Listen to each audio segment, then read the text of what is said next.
Post-industrial, multicultural, friendly folk with funny accents. The West Midlands has it all. Welcome to part 2 of the worst places in the West Midlands. Number 7 is Dudley. Unfortunately, I've been haunted by the word Dudley thanks to a random girl on an internet video. You from Dudley? Dudley! Yes, that one. Dudley! Dudley! Dudley! I now can't hear the word Dudley without shouting. Dudley! But I shall refrain for this video as I don't want you to switch it off. We start our trip to Dudley in Russell's Hall, about a mile out of the town centre. This is one of the most deprived areas, not just in Dudley town, but also the wider Dudley borough. Not much was going on when I walked through. It seemed like your average council estate. A bit of rubbish here, a few convenience stores, and it didn't really seem intimidating in any way. Dudley is a town of around 80,000 and is considered the capital of the Black Country. Historically a market town and sporting an 11th century ruined castle that we'll look at later. Dudley was one of the big early players in the beginnings of the Industrial Revolution. Coal and limestone were the chief industries, but steel, iron, glass, textiles and more thrived as canals were built, roads were improved and chimneys bellowed out smoke night and day, giving the area the name the Black Country. Also, fun fact, the first evidence of usage of a condom was found in Dudley Castle. Rather than rubber, they wrapped up using animal membrane. Anyway, post-World War II, Dudley was booming and there was more work than there were workers. So they brought in folk from the Caribbean, including the parents of Lenny Henry, as well as the Indian subcontinent and other areas of the Commonwealth. And it didn't always run smoothly. There was a week-long race riot in the town in 1962, and then in the 1980s industry went into decline and the town centre went downhill after the Merry Hill shopping centre opened up in nearby Bridie Hill, which we covered in part 1. So what are we left with today? Well, we have a pretty dilapidated town centre, as we can see here with the Trident shopping centre, and it's interspersed with some nice buildings.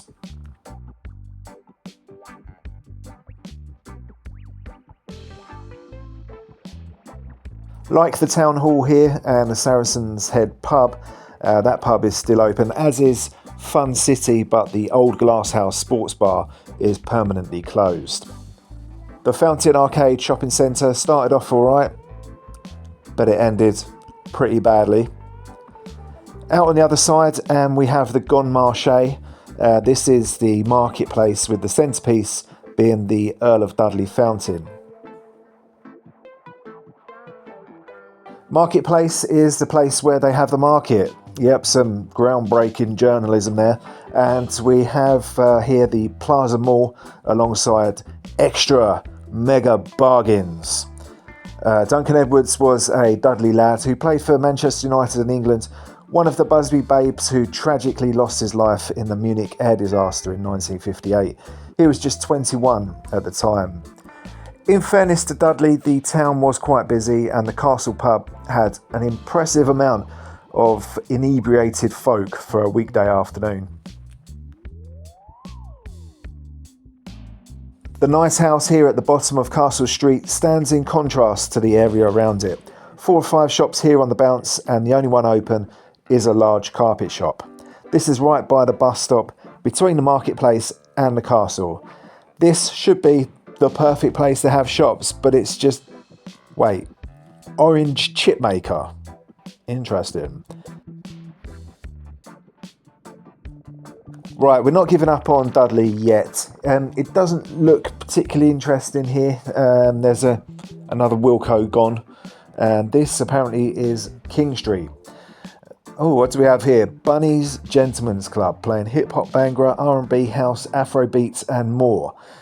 Wait, people go to strip clubs for the music? Or is that code for something? Now, I can't work out if this is a nightclub or restaurant or both. At the time of my visit, they were working on Dudley tram stop, connecting it to Birmingham and the West Midlands. It was due to be open in early 2026, but that time has already come and it's still not open. And it's been delayed multiple times before that, so I wouldn't be surprised if it gets pushed back even more. Dudley has a zoo and a castle as a kind of a combined attraction. Now, personally, I'm not a fan of zoos. I always end up feeling sorry for the animals and want to take them home with me. But the zoo does get high ratings on Google. However, there is a different attraction that I would visit and indeed plan to in the future. The Blackcountry Living Museum. Unfortunately, I won't be able to take you guys with me on a video because you need license to film in there, so you'll just have to visit it yourself. It was named the best visitor attraction in Britain in 2025. I'm not sure what happened to the fence here, but we're going to finish up our time in Dudley alongside the canal, which is nice in parts, whilst other parts look like this. And that's it from Dudley. Dudley! Oops, sorry about that. Number 6, Nuneaton and Bedworth. Yes, I've combined two places here. They were going to be done separately, but having gone through Bedworth on the way to Nuneaton, I really didn't see the point. There's nothing there. And when I got to Nuneaton, the sign on the bus stop said Nuneaton and Bedworth, united to achieve. So I thought, sod it, I'll lump them in together. Usually I visit 20 places on these lists and, well, we can scratch off Bedworth now, forget about that one. Another one we can forget about was Worcester. I'd read online and I'd seen another YouTube video that was saying it's gone into decline, it's a nightmare to park and all these other first world problems. But whilst not perfect, it was far too nice a city to include on a worst places video. You can see my appraisal on Worcester on this underrated cities video instead. And the other places I was going to visit were Tamworth and Burton-upon-Trent, but thanks to cancelled trains, I had to give them a miss. So that's why there's only 17 places in this list, in case you were wondering. Now, back to it. Welcome to Nuneaton and Bedworth, a discarded shopping trolley immediately after stepping off the bus.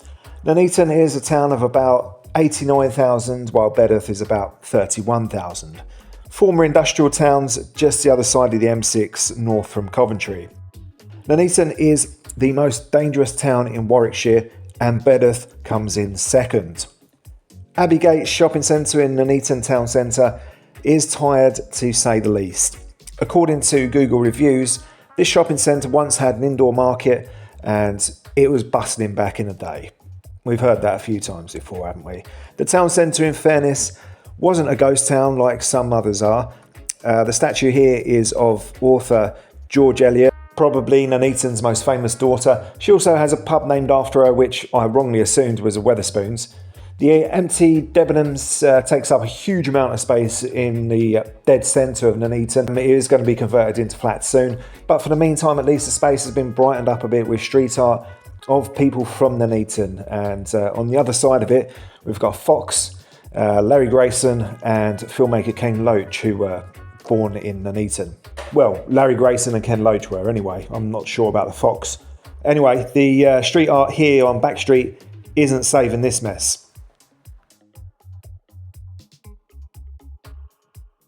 Nuneaton is very bland. Hues of brown and grey reflect the dullness of the weather. Aesthetics have little priority in this town. Now, these are solid working class towns that are still adapting to post-industrial life.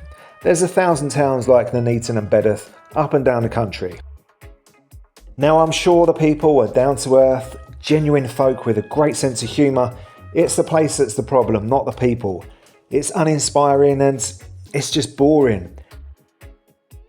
Don't get me wrong, Nuneaton isn't the worst place in the world. I mean, it isn't terrible. There are worse places like, I don't know, Mogadishu or Kabul. No, not really. The other 5 places that are going to be in this video, for a start, are worse than this. It isn't horrible. It isn't offensive. It's just so boring. Maybe at this point, because I've been travelling England for so long and I've seen so many towns like this, I just reached the tipping point. I just had enough by this point. I don't know, but something about Nuneaton I just didn't like. I'm sorry to the people in Nuneaton. I'm sure you're all lovely, but it's just something I didn't like about the town. And Bedworth as well. Sorry, keep forgetting about Bedworth. One place that was alright is the Ropewalk shopping centre. It's quite modern, as you can see. It's quite airy, quite light, but at the end of the day it's a shopping centre. It's not really my thing. From what I can tell online, Nuneaton is one of those places that not really many people choose to live. You know, it's one of those places where if you're from there, you live there. If you can't afford the housing in Birmingham or Coventry or wherever, you move to Nuneaton because, yeah, the housing is cheaper there. Aside from that, there's not much to do. There is a park here, and Nuneaton does have a museum and an art gallery, but, you know, how long is that going to keep you entertained for? Your options are pretty limited. Want to go to some decent shops and buy some new clothes? Go to Coventry or Birmingham. Want to have a big night out with your mates? Go to Coventry or Birmingham. Want to get on the career ladder and earn more dough? Commute to Coventry or Birmingham. This is a weekday afternoon, and as we can see, many of the shops are closed. In January 2026, residents were told to keep their doors and windows closed while a fire raged for 9 days next to a tip on an industrial site. Violent and antisocial crime are well above the national average, and on my way back to Coventry, on the way through Bedworth, a couple of young lads got on with invalid tickets. The driver said you can't get on, they got on anyway, they went and sat down. The driver said, right, we're not going anywhere until these boys get off. About 15 minutes later, after a couple of buses had gone past, and with the boys still refusing to move, we drove off with them anyway, still on board. Modern Britain for you folks. Number 5, Oldbury. Back in the borough of Sandwell in the Black Country, Oldbury is a small town of about 14,000 or so, with roughly double that in the built-up area. Oldbury is the location of the first ever Lloyds Bank and is the hometown of comedian Frank Skinner. Oldbury is an industrial, working class town with a higher than average crime rate. The town centre seemed okay, albeit a bit of a ghost town. However, it was a Sunday afternoon, so I have to give Oldbury a pass on that one.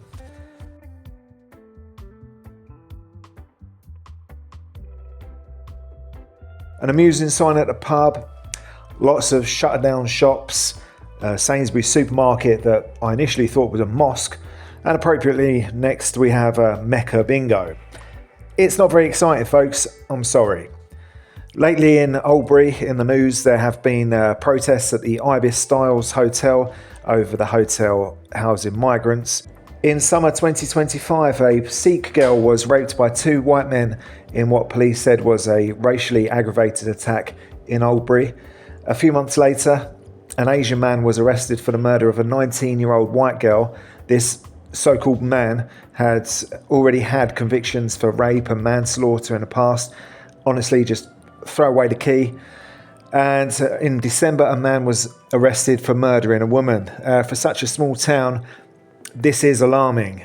Seriously, when you read news like that, it's kind of hard to carry on your appraisal of a place. So we'll move on to the next place, which is only just down the road. Number 4 is Smethwick. Just 4 miles west of Birmingham city centre lies Smethwick. We've got a lovely visual introduction to the town here. Smethwick has a population of around 54,000 and it's very diverse. Around 43% are white, 37% Asian, 11% black, and then small amounts of mixed or other ethnicities. Smethwick has 2 railway stations, one of them by the historic Galton Bridge. The diversity in this town is evident in the businesses here. Chippies and pubs, side by side with Indian restaurants, spice stores and Sikh temples.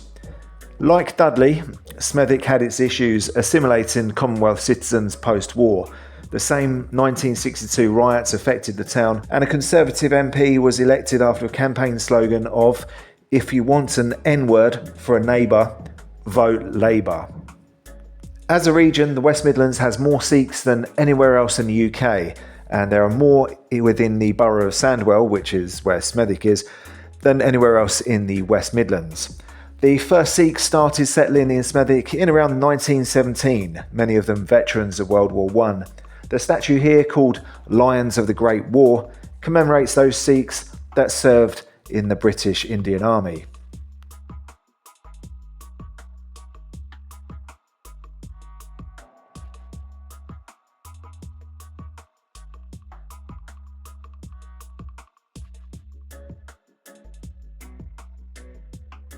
In the 60s, the factory started to close and a new council estate was built in West Smethwick, which they ended up having to tear down in the 1980s due to the high levels of poverty and crime.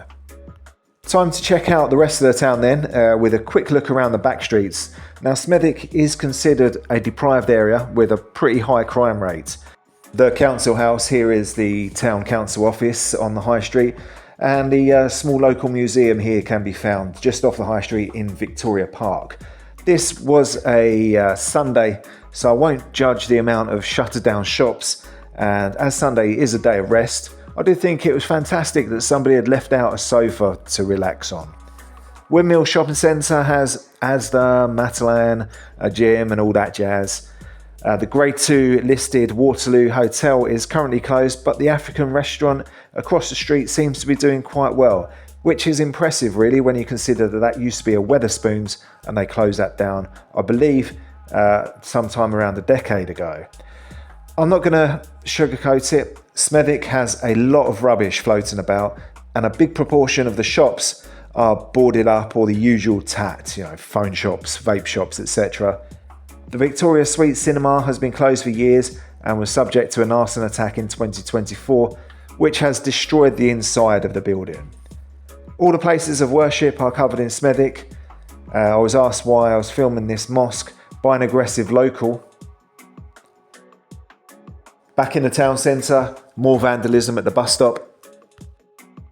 Heading north through a more industrial area, we come across the St Matthew with St Chad's Church, which seems all but abandoned apart from by a small number of homeless folk. A sign on the door warns people not to deal or use drugs as they are being filmed. There was nobody around when I took a look, so I don't want to judge the people staying there, but I do lose some sympathy for them when you see that they're setting fires, using drugs and basically making a place somewhere to avoid, which is the exact opposite of what a church should be. An old mattress here has been set on fire and the carcass of it chucked up against the wall. And there's just crap everywhere thrown all over the gardens here. A few more industrial areas here, a couple more closed down pubs. And now we're down by the canal, and I'll be honest, I was pleased to be getting out of Smethwick. Number 3, West Bromwich. Now, West Brom is full of characters.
So yeah, welcome to West Brom. In the Black Country once again with a population of around 105,000. According to a recent YouTube video about West Brom, it's the second poorest town in Britain. According to crimerate.co.uk, it's the most dangerous major town in the West Midlands and among the top 20 worst towns in Britain. West Bromwich Albion are the local football team, a founder member of the Football League, who currently play in the second tier of the Football League. They've won the league once the FA Cup 5 times and the League Cup once. They play at Hawthorns here, and their main rivals are Wolverhampton Wanderers. They play in this fairly industrial area a little way out of the town centre. But before heading into the town, I wanted to visit Sandwell Country Park. The road on the way there had, unsurprisingly, been fly-tipped to within an inch of its life, but the park itself and the remains of Sandwell Priory and Sandwell Hall were all quite nice on this sunny morning. Right, time for the nitty-gritty. Crossing the M5, the local estates seem pretty harmless, apart from the Mercure Hotel taking its absolute liberty calling West Brom Birmingham West. Now, I'm not even from the area, and I know that you do not call places in the Black Country Birmingham. Anyway, as we got a bit closer to the town centre, it actually started to look like Birmingham, where the bin men have been on strike for the last 6 months. We arrive onto the high street where in the last year there's been a drive-by shooting, a pub closed down after the doormen battered 3 punters with a baton, a man in his 80s was robbed of £2,000, a teenager was stabbed, and as I say, that's just in the last year on this street alone. Local media brands the high street a no-go zone after dark. I was there on a Sunday morning, however, and most things were closed, and so therefore it was pretty quiet. The market, of course, was closed as well. The outreach violence interrupters here are community volunteers. The King Square shopping centre looks like its best days are behind it. One enterprising business owner was selling England flags for the Women's Rugby World Cup, and another business sold Peaky Blinders style clobber. Queen Square was more of the same, and then we come on to the new part of West Brom. Phil Lynott, the Thin Lizzy singer-songwriter, was born in West Brom. And the statue here commemorates Brendan Batson, Cyril Regis and Laurie Cunningham, 3 trailblazing black footballers from the 70s and 80s, when football fans were less tolerant than today. New Square Shopping Centre is modern and airy. If you like shopping, it's pretty nice, I guess. The New Square opened in 2013 and contains cafes, restaurants, shops, cinema, etc. Out of the shopping centre, it's a bit more run down, but not completely without merit. There are some nice buildings, none that I can see that have been built in the last 100 years. And Lodge Road looked quite nice, albeit a bit grubby in the afternoon sun. The last thing I wanted to see in West Brom was its only real tourist attraction, the Oak House Museum, a 17th century Tudor farmhouse. It's kind of hard to picture and kind of hard to believe that this heavily urbanised area was once farmland. Number 2, Walsall, the town that sounds like the capital of Poland. But while Poland seems to be going from strength to strength, economically and socially, Walsall doesn't seem to be faring quite so well. I was there on a nice sunny day though, and despite some of the horror stories I'd read about Walsall, I was optimistic it wouldn't be that bad. Walsall, which means Valley of the Welsh, was a small market town that exploded into life during the Industrial Revolution. Chains, buckles and especially saddles were the specialities of Walsall, giving the nickname Saddlers to the town's inhabitants, and the shopping centre that we find ourselves just exiting here. The town centre was bathed in warm autumn sunlight as we passed the market where the ladies were perusing the fabrics.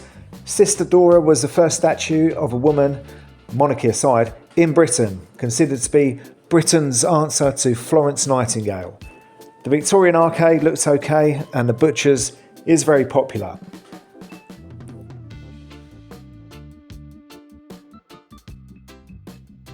The market here again, and you see loads of these electric scooters zipping about the place. Lots of England flags too. This was at the height of the Raise the Flags campaign. In the town of Walsall, around 47% of folk are of Asian heritage, 38% white and about 7% black. Old Square Shopping Centre was certainly looking old and tired.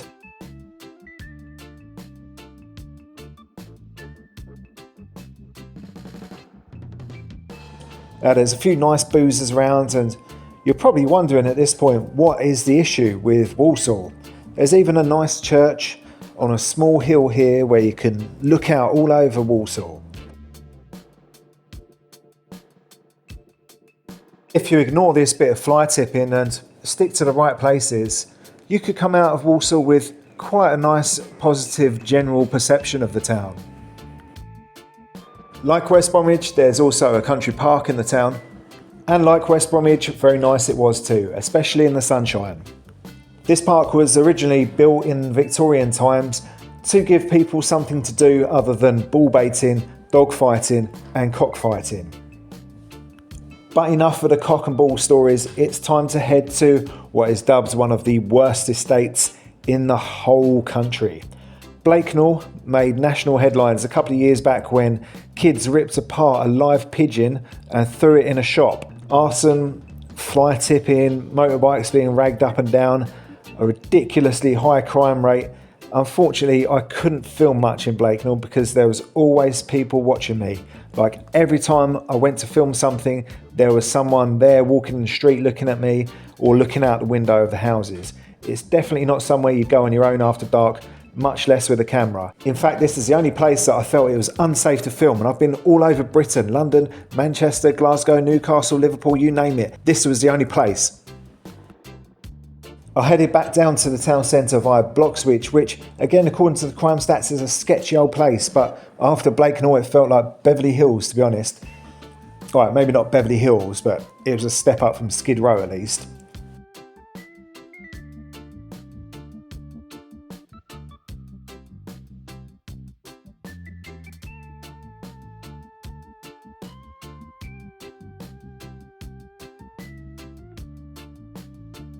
The town centre isn't really all that bad either. I've seen worse. The Starting Gate pub though has been closed for about 10 years now. Perhaps a name change would be a good idea, from the Starting Gate to the Sorry State. Talking of sorry states, I was in another deprived area now, Coldmore, and thankfully there were more people around here and none of them were watching me film. In fact, judging by the state of it, nobody really gives a toss about anything here anyway. Walsall FC play at the Pallet Truck Bescott Stadium and are sponsored by Poundland. Very fashionable. The club's nickname is the Saddlers, like the inhabitants, and they play in League 2, the fourth tier of English football, at the time of editing, with a good possibility of promotion at the end of the 25-26 season. Walsall is very easy to get away from, with it being close to the M6 and a railway station with connections to Birmingham and Wolverhampton. Walsall town centre isn't the worst, but because of Blakenall and Coldmore, it warrants its place at number 2 on this list. Number 1 is Birmingham. Oh man, where to even start with Birmingham? Well, I based myself in Birmingham for a week, and let me tell you, it's a pretty wild place. I stayed in Aston, one of the most notorious places in Birmingham, or affectionately known as Brum. And on my first day there in mid-September, it was miserable, grey, drizzly English weather. Now, Birmingham is a city that's getting a lot of investment over the next few years. This is the HS2 project, the new high-speed railway from London to Birmingham, and how it's coming along currently. Curzon Street will be the northern terminus. The old station building, built in 1838, will be reused as a railway station for the first time since 1966. The project is designed to link Birmingham to London in just 45 minutes. In true British construction style, the project has been delayed for about 5 years so far. The HS2 is costing the British taxpayer over £80 billion. Probably going to rise to over £100 billion. Close by is this derelict building, an absolute eyesore that overlooks the HS2 and the Birmingham City University. Well, isn't that pants? Another one of many 70s eyesores here, the Albert Street car park has been closed since 2009 and is earmarked for demolition. This was close by Moore Street railway station, where a few days later I witnessed an encounter between a cleaner and an angry customer. You want Nick what? Do something, do something, mate. You're not a yardie, do something. I'm not sure what this is, but it definitely wins the argument for me. Next up is Birmingham's famous shopping precinct, the Bull Ring. Now, if you like shopping, you probably like the Bull Ring. If you like aesthetics, your opinion might differ. Various surveys have named the Bull Ring Britain's ugliest building in the past. It's mostly much nicer on the inside though than it is on the out. The Bull Ring, built on a spot where in medieval times the sport of bull baiting would be practiced, was originally built in the 1960s, then it was rebuilt in the early 2000s. At the time it was Europe's largest regeneration project, costing around £600 million. The Bull Ring connects to Grand Central Shopping Centre, which in turn connects to New Street Station, the busiest railway station in the West Midlands. Nearby is St Martin's Church in the Bull Ring, a new high-rise being built, and the Selfridges building to the left. This beast of a building. The city centre of Brum does have energy. Whenever I've been there, it's felt like a proper city with lots going on. There are some nice old arcades and some decent shops. Unfortunately, scenes like this are all too common. Right next to the House of Fraser is this alleyway and a closed down mobile phone shop, and these two fellas sprawled out, smacked out their faces like zombies. Priory Square Shopping Centre closed in March 2025 due to safety concerns and fire risks. This place is an absolute eyesore. It's right there in the city centre, thousands of people walking past this daily, and look at this, we've got another zombie sprawled out on the wet pavement.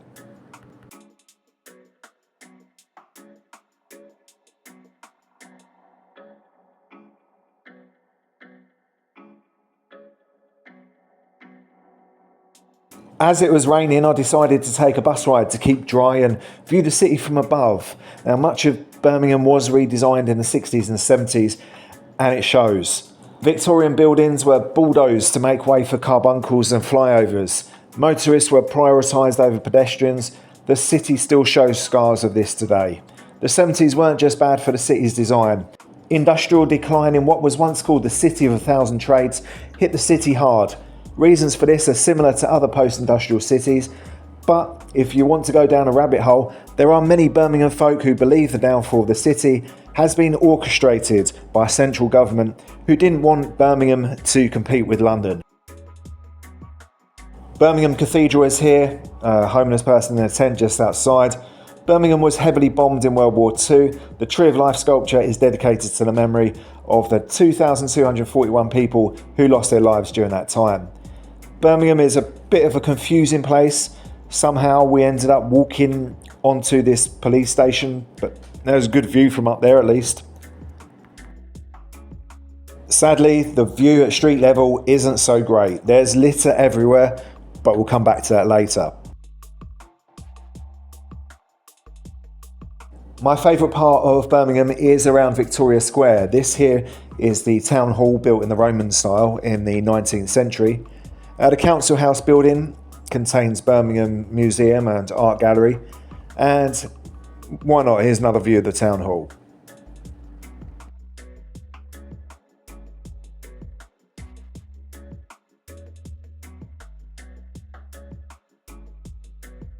This is Centenary Square, and the building just left of the centre is the Hall of Memory dedicated to the 12,320 citizens of Birmingham who died in World War I. This is the Library of Birmingham, and the sculpture outside is called A Real Birmingham Family. The next sculpture is the Golden Boys, aka Matthew Bolton, James Watt and William Murdoch, key figures in the Industrial Revolution. We're on Broad Street now. This is the now derelict Royal Orthopaedic Hospital. Broad Street is a pretty infamous street where, on a quiet Wednesday evening, it all kicked off.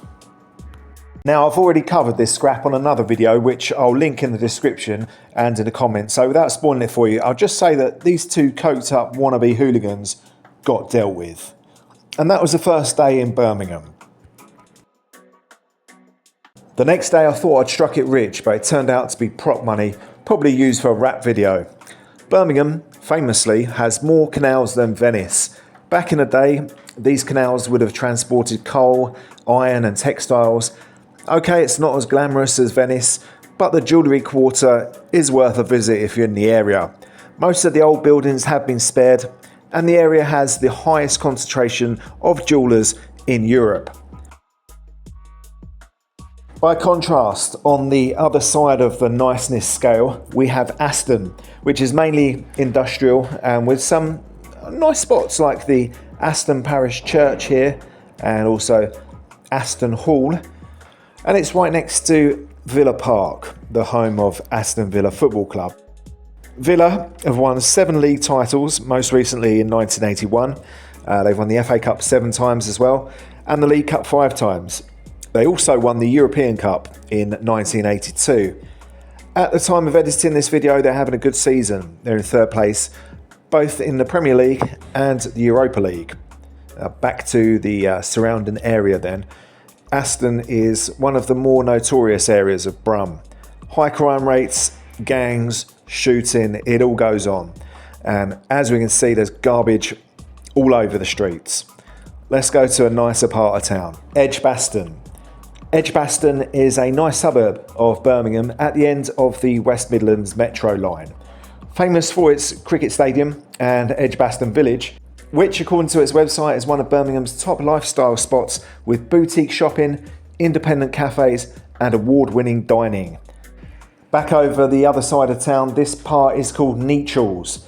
Nechells is no better than Aston. Trash everywhere, including this used party box of fireworks and the derelict, boarded up and smashed up Nechells Green Community Centre. Nechells also has high crime, drugs, gangs, all the same bad aspects as Aston and some other areas of Birmingham which we'll be looking at shortly. Zipping over to another part of town, Digbeth Police Station was closed for 10 years but it reopened in December 2025. Digbeth is another area that is undergoing regeneration in the inner city. Birmingham City University calls Digbeth the coolest place in Britain. I think they're a little bit optimistic on that one. Sure, it does have, street art and market selling vintage clothes, including large briefs. It's got, cafes selling pistachio cappuccino, the pubs selling craft beer, but Digbeth still needs a lot of work doing. And just a few days after I was there, 4 people got shot in the nightclub there, so it's not the safest place either. Speaking of work needing doing, here's another part of the HS2 project. Coming along here, in the shadow of the bridge, lies this tip. Birmingham Council declared themselves bankrupt in September 2023, and at the time of my visit, the bin men and women had been on strike for over 6 months. This has now increased. It's around about a year now. It's not far out of the city centre here, and it really is an absolute disaster. I mean, look at it. It is absolutely disgusting. The images don't lie, folks. You can defend Birmingham as much as you want, but how can you defend this?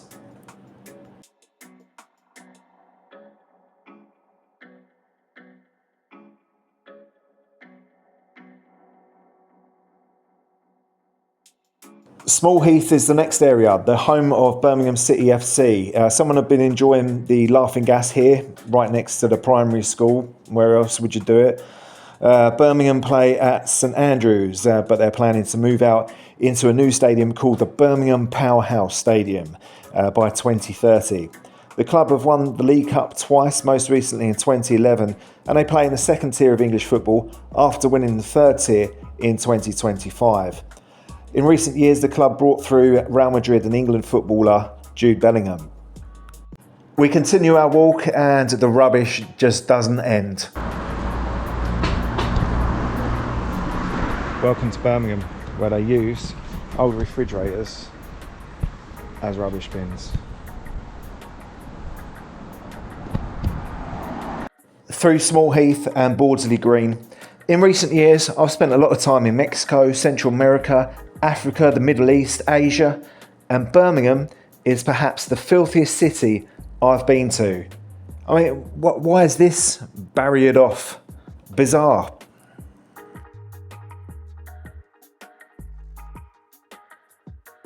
We're now in Alum Rock, and here you're more likely to see a Palestine flag than a St George cross.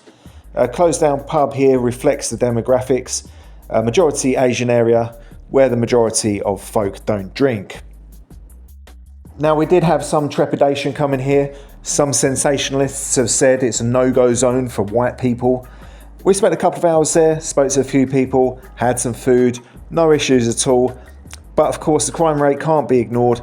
It is high, as are the levels of deprivation in Alum Rock. Back on the bus then and back through Nechells. What a day out I was having. Aston, Nechells, Small Heath, Bawdsley Green, Alum Rock, and now I was heading over to the most eye-opening place in Birmingham, perhaps the most eye-opening place in all of Britain, Soho Road. Again, if you watch my video of the worst places in Birmingham, or one of the many videos about Soho Road, you'll have an idea of what it's all about. It doesn't seem too bad when I first arrived. Yeah, some derelict buildings, but there was this nice Gurdwara. The people actually seemed pretty chill, and we walked from one end to the other without really any incidents.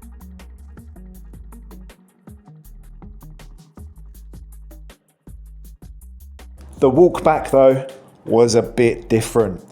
After we had tea with this friendly Sikh man, we encountered these two chaps having a disagreement. Again, you have to go and see the other video for the full encounter. The police arrived, too late of course, and that was Soho Road. What I didn't manage to get on camera was the junkies, the dealers, the prostitutes. They're all very much out there doing their thing. It's a pretty mad area, and I would probably say the sketchiest area that I've been to in Britain, and I've been to all the supposedly worst places.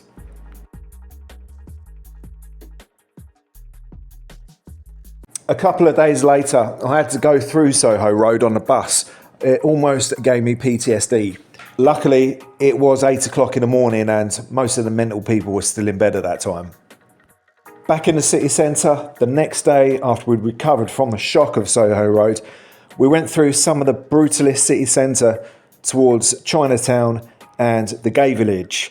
Now this is a world apart from Soho Road, and I think if you were to go to Birmingham, arriving at New Street Station, and you only visit Victoria and Centenary Square and then come to the south side to Chinatown and the Gay Village to eat and drink, you could have a good time and a good impression of Birmingham. Now, Birmingham has a population of about 1.2 million and lots more in the surrounding areas. And of those 1.2 million, roughly 350,000 of them are Muslims.